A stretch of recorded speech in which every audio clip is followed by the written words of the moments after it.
on pourrait appeler ça quelque chose de miraculeux. Parce que c'est très compliqué de comprendre comment un pays en guerre peut avoir une économie aussi résiliente et à la fois ne pas tomber dans une forme de déni de la réalité. Ces chiffres impressionnants de la bourse, de la croissance, de l'inflation cachent une autre réalité dans des segments de la population dont on parle beaucoup moins, y compris dans la campagne politique actuelle qui aurait été normalement l'endroit pour évoquer ces sujets. On va parler surtout des aspects sécuritaires, mais peu des problèmes, des cicatrices sociales et économiques que la guerre a laissé sur la société israélienne. Bien, nous avons le plaisir d'être en ligne ce matin avec Steve Ohana. Steve, bonjour, Boker Tov. Bonjour Daniel. Merci d'être avec nous ce matin. Je rappelle à nos auditeurs que vous êtes spécialiste, docteur en économie et enseignant à l'Institut, à l'Université Reichmann, et avec vous, et spécialiste en relations internationales. Je voudrais avec vous que l'on revienne d'abord sur un aspect des négociations qui vont reprendre demain à Genève entre les Américains et les Iraniens. Une information que nous avons mentionnée ce matin dans le journal qui fait état d'une possibilité pour les Américains d'envisager un affaiblissement économique du régime. C'est-à-dire, alors, ça serait plus que des sanctions, ça serait des bombardements, mais non pas contre des sites gouvernementaux, mais peut-être contre les symboles de la puissance, on va dire de la puissance pétrolifère, par exemple, de l'Iran. Est-ce que vous pensez qu'on peut destituer le régime des Mollahs uniquement en frappant des sites énergétiques comme cela? Alors, il y a plusieurs volets à ce sujet. Le premier, c'est aujourd'hui, le peuple iranien pourrait renverser ce régime. Il en a la volonté et il en a le potentiel, puisqu'on sait 90 millions d'Iraniens. Maintenant, le problème, c'est que l'appareil répressif du régime semble être encore suffisamment efficace, financé, efficace. Donc, si ces frappes, on parle aussi de faire une sorte de blocus empêchant l'Iran d'exporter son pétrole. Ça fait partie de la même idée. Si ces frappes ou ce blocus pourraient finalement bloquer l'appareil répressif, bloquer son financement, entraîner des défections importantes au niveau des gardiens de la révolution, à ce moment-là, qu'est-ce qui pourrait se passer? C'est que la population qui aujourd'hui est découragée et effrayée, et à juste titre, pourrait retrouver l'espoir, la motivation et la force de revenir dans la rue et de renverser les institutions et de changer le régime par elle-même. Mais la clé du changement de régime se trouve dans la population. Et on peut aider la population en affaiblissant la répression et le régime, et l'économie est évidemment le moyen principal pour le faire. Concrètement, par exemple, le bombardement de zones pétrolifères en Iran, ça aurait un impact, par exemple, sur le prix du pétrole aujourd'hui dans le monde entier. Ça aurait un impact économique dans le monde ou pas du tout? Ah oui. Ah, totalement. En fait, l'Iran ne va pas rester sans réaction. C'est pas simplement qu'on va enlever les 1,3 ou 5 millions de barils de pétrole iranien dans le marché. C'est bien plus que ça, puisque l'Iran a menacé de fermer le détroit d'Ormuz, de bombarder les installations, les bases américaines, mais elle pourrait aussi, dans le même esprit, en termes de représailles, bombarder les installations pétrolières saoudiennes, par exemple, les raffineries, les champs de pétrole, etc. Donc, en fait, on pourrait imaginer que 20% du pétrole, du commerce mondial de pétrole soit interrompu en volume. Donc, c'est pas juste le pétrole iranien, c'est des conséquences qui pourraient être bien plus importantes. Mais la question principale, c'est est-ce que ça va durer quelques jours, quelques semaines, quelques mois? C'est ça qui est si ça dure plus que quelques mois, à ce moment-là, on aura un problème majeur pour l'économie mondiale et pour la croissance mondiale, parce que les réserves ne vont pas suffire et il va y avoir des pénuries qui vont s'installer réelles. Donc, si ça dure quelques semaines, c'est gérable. Donc, le facteur temps va être déterminant.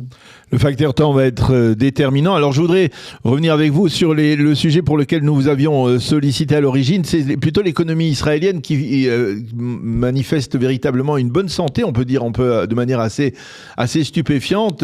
Le shekel est de plus en plus fort par rapport au dollar, c'est très marquant, même peut-être par rapport à l'euro.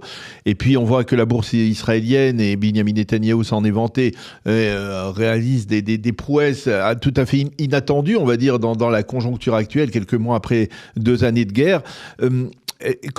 Comment on explique d'abord cette et puis là, dernière information, c'est le taux de l'inflation qui est relativement bas, on va dire 1,8% pour l'année 2025. C'est relativement bas, même si pour les consommateurs israéliens, bien on a le sentiment que les prix ont augmenté bien plus que cela. Mais en tout cas, il y a un sentiment que effectivement toutes les données sont ouvertes du côté de l'économie israélienne. Comment vous expliquez cela ? Alors, il faut à la fois reconnaître que c'est juste, qu'il y a une partie de vérité dans ce diagnostic et que même on pourrait appeler ça quelque chose de miraculeux parce que c'est très compliqué de comprendre comment un pays en guerre peut avoir une économie aussi résiliente et à la fois ne pas tomber dans une forme de déni de la réalité. Parce que ces chiffres impressionnants de la bourse, de la croissance, de l'inflation que vous avez cités cachent une autre réalité dans des segments de la population dont on parle beaucoup moins, y compris dans la campagne politique actuelle qui aurait été normalement l'endroit pour évoquer ces sujets. On va parler surtout des aspects sécuritaires, mais pas ou de la conscription des Haredim, mais peu des problèmes, des cicatrices sociales et économiques que la guerre a laissées sur la société israélienne. Alors, pour répondre directement à votre question, je pense que cet enthousiasme, cette euphorie même au niveau boursier, peut être expliqué par le fait qu'au niveau géopolitique, il y a clairement un recul du risque perçu par les investisseurs. Ce recul du risque vient de plusieurs effets qui se sont enchaînés. D'abord, la guerre des 12 jours, qui a en fait dédramatisé fortement la menace iranienne pour Israël. On a vu qu'en fait, Israël était capable d'avoir le dessus, de ne plus être menacé au niveau existentiel par le nucléaire, puisque maintenant il est mis en arrêt, le programme nucléaire, et par les missiles balistiques. Et aussi par le Hezbollah. Donc ça fait une énorme menace qui pesait sur Israël qu'on a vu d'un coup dégonfler.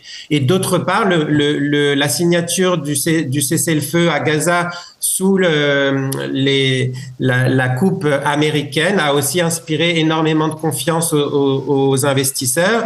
Et à cela, il faut rajouter le fait qu'aujourd'hui, on voit une alliance stratégique extrêmement forte qui continue entre la première puissance mondiale et Israël face à la menace iranienne. Tout ça inspire énormément de confiance aux investisseurs. Donc ça peut expliquer l'envolée boursière. Sur l'économie, clairement, le secteur de la... Le taux du shekel par rapport au dollar, c'est-à-dire comment on explique ça, que le shekel est aujourd'hui quasiment l'une des monnaies les plus fortes au monde? Voilà. Alors ça, c'est lié en partie à tout ce que je viens d'expliquer, qui explique aussi pourquoi les investisseurs ont un appétit pour le shekel, mais aussi d'autres facteurs qui sont structurels. Par exemple, Israël a un excédent courant, un excédent de sa balance commerciale structurelle. Ça conduit à l'appréciation de sa monnaie, c'est automatique. Donc ça fait un autre facteur. Il y a des facteurs plus techniques. Très très rapidement, quand la bourse américaine monte, les investisseurs israéliens sont obligés de se couvrir par rapport au risque dollar qui monte, donc ils sont obligés de vendre des dollars. Ça, c'est quelque chose d'assez aussi mécanique.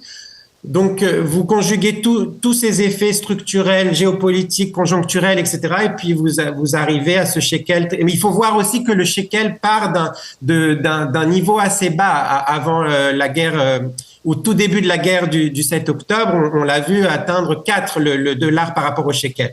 Donc, il y a aussi un aspect de correction derrière cette appréciation du shekel par rapport au dollar. Mais vous êtes d'accord que, par exemple, les agences de notation qui, au début de la guerre, eh bien, on avait le sentiment qu'elles allaient bien descendre la note de l'État d'Israël, eh bien, aujourd'hui, sont beaucoup plus rassurées et rassurantes même. Exactement. Et c'est lié notamment à ce que j'ai expliqué sur la prime de risque géopolitique qui a énormément baissé. Eh bien, merci beaucoup. Steve Ohana, de nous avoir éclairé donc sur ces deux dossiers, l'un plus international concernant les possibilités de frapper le régime des Mollahs autrement qu'à travers les missiles balistiques ou le programme nucléaire iranien, et puis donc l'économie israélienne qui à nouveau manifeste des signes de bonne santé. Merci beaucoup de nous avoir éclairé sur ces deux dossiers. Bonne journée Steve, à bientôt. Merci Daniel, bonne journée. Au revoir.